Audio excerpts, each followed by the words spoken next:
Good afternoon, everybody, and welcome back to RobMotive. So let's talk about some of the differences that I've noticed early on with the Tacoma SR5, this is a 2026, versus the TR Sport that I just traded in. First of all, and this one might jump right out at you, the grill.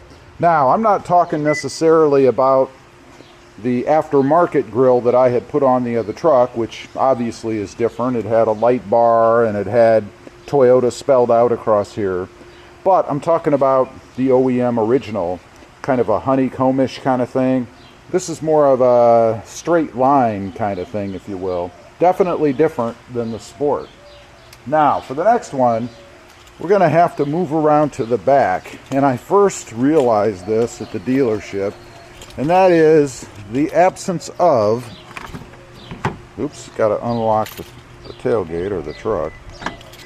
The absence of a dampener. It will just fall if you let go of it, and that's what I did at the dealership. Fortunately, it hit me before it kind of fell all the way down. It doesn't make contact with the bumper part underneath, so not really concerned about damaging anything, I don't think.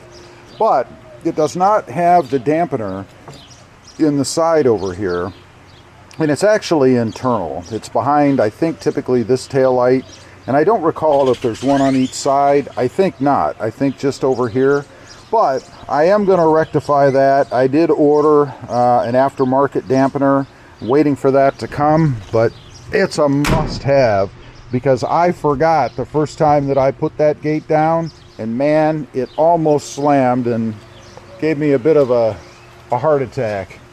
Moving on, the seats, and I prefer these much more.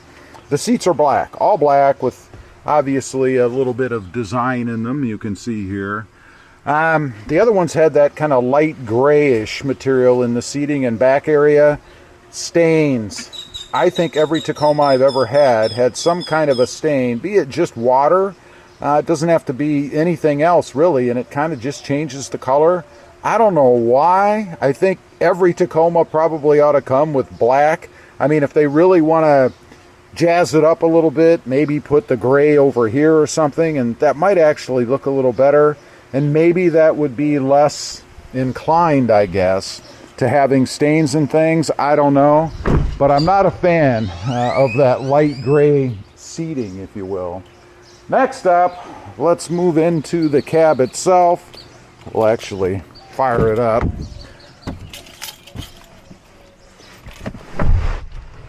There we go. Still has a push button start, which I like. I was afraid I was going to end up with a key, which I did not want. The gauge cluster. Obviously, the gauge cluster is different. There are some things that you can adjust right in the center here.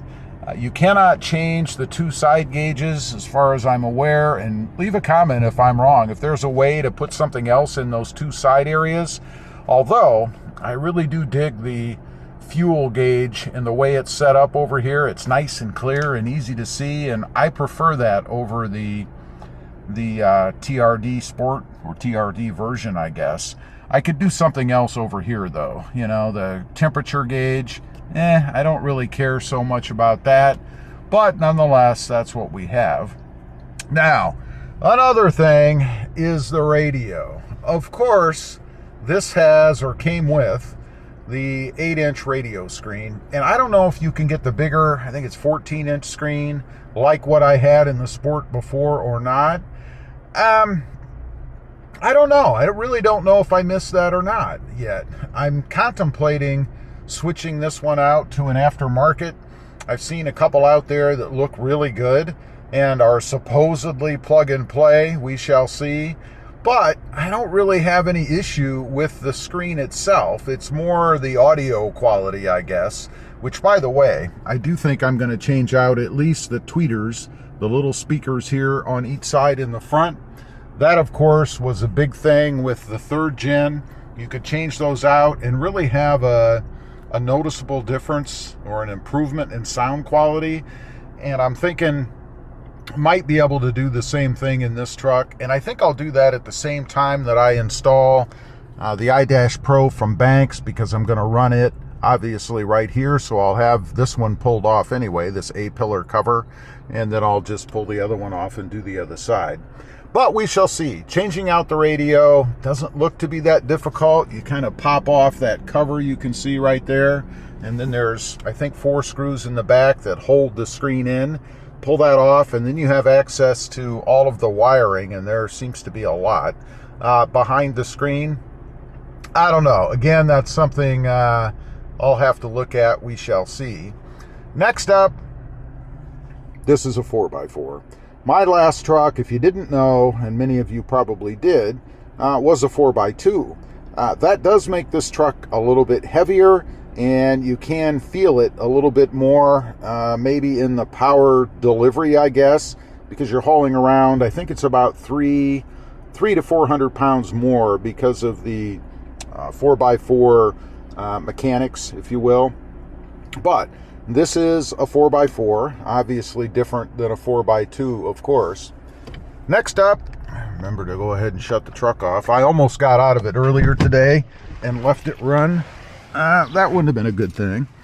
But next up, we're going to go ahead and run around to the back, and that is the roof spoiler.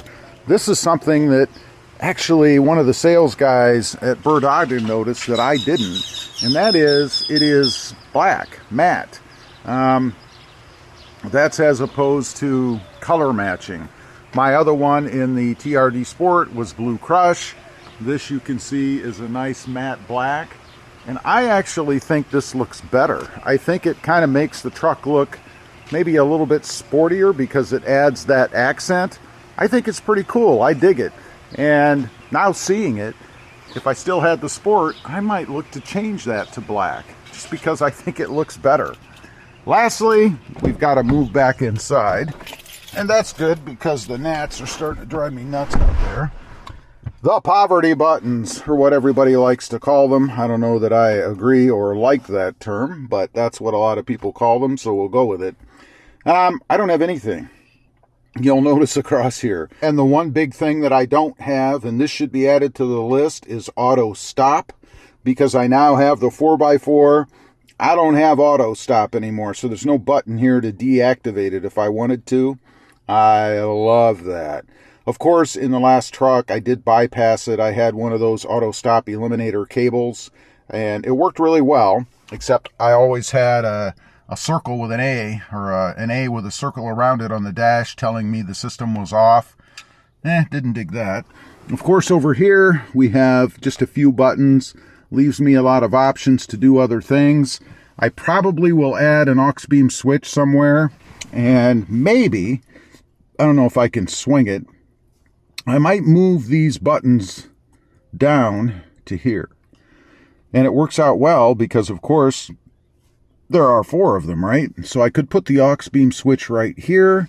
I'm not sure if they would cover this up or not. I think there's also an aftermarket piece I can get that replaces this, but I just don't know how good it looks in the truck. I'll have to explore that a little. But I might be able to move these down. Toyota can be a little bit stingy on the length of their wiring, so I don't know if these would be able to go all the way down here. I'm thinking they probably would. And I may just go ahead and do that anyway. We shall see. Anyway, those are about 8 or 9 or 10 differences that I've noticed right away with the SR5. So far, if I'm being honest, I like this truck better. I don't know why. I just feel like it's more me than what the TRD Sport was. Again, I don't know why. It just feels better. Leave a comment. Let me know if you've had both, SR5, TRD trim. Which one did you like better and why? I'd be curious to know. Thanks for watching. Stay safe out there. Bye.